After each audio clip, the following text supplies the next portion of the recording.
To escape his grief, finds himself in the presence of a self-help guru who says he can teach him how to fly. Here's a peek. How'd you figure this out?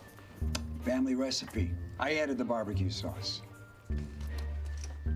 I mean, how'd you figure out how to fly?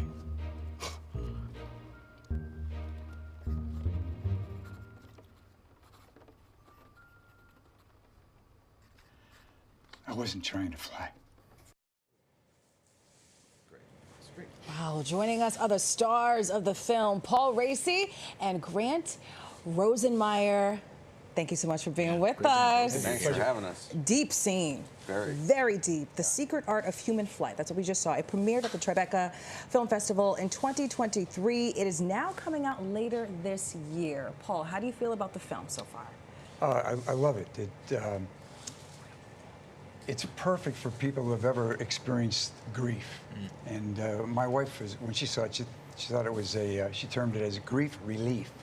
So, you know, sometimes everybody has to grieve in their own way. You can't be judgmental of how they're going through it. And also, you got to give them space and just listen. Yeah. So, you know, that if you've ever experienced that, but it's not that, it's a comedy at the same time. Right. That question, though, is so deep, and I guess that's why it kind of lingers. Like, when do you fly? It's something that is different for everybody, Grant. Yeah. Well, I flew in the 3rd grade, so I mean, you know, I don't know what everybody else is waiting for. Right. Yeah, no, it's I love this movie. Yeah. I really do.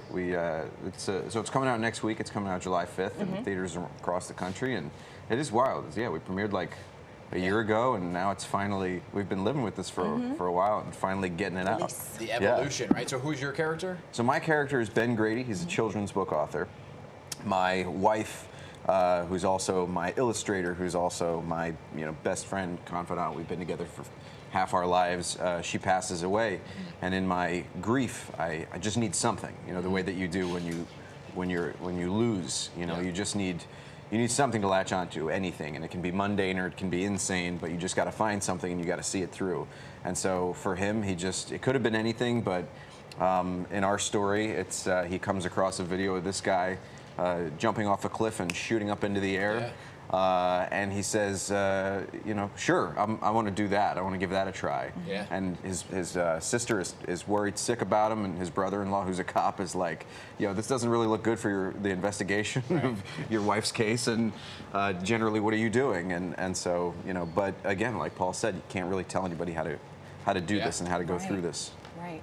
This is a different character for you, Paul, because you were Academy Award nominated. Congratulations. Sound of Metal. Unbelievable. Thank you. Thanks. Mealworm Yes, was the Mealworm. character. It's a heavy character. And here you get to be a little more vulnerable. What was the difference in getting to kind of pull from something else for this character? Well, for me, I moved to LA from Chicago in '89, and I was church hopping at the time, looking for the answer to why I was not having a successful career, And I ran into a spiritual center where the men there that were running the church, or the spiritual center, dressed like Mealworm in gowns, and these were black guys, African Americans, and the church had a choir that had white guys with dashikis on. It was just this whole universal language, and so I was attracted to this guy because, to both these guys that ran the church, because I thought they had the answer to why I felt this hole.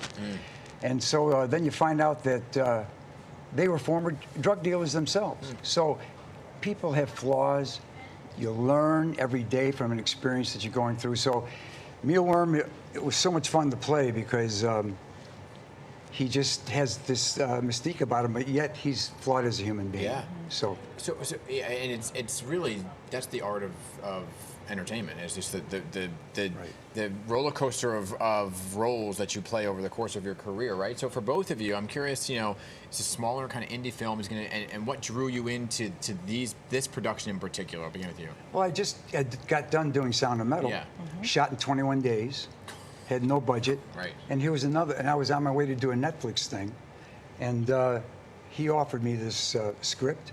We shot in, same thing, 21 days. Yeah. No, sometimes the art, you got to have some heart for art. That's part of your contract. Less than 30 days, you're in. Yeah, yeah. You get him for anything. If it's less than 30 days, I'm in.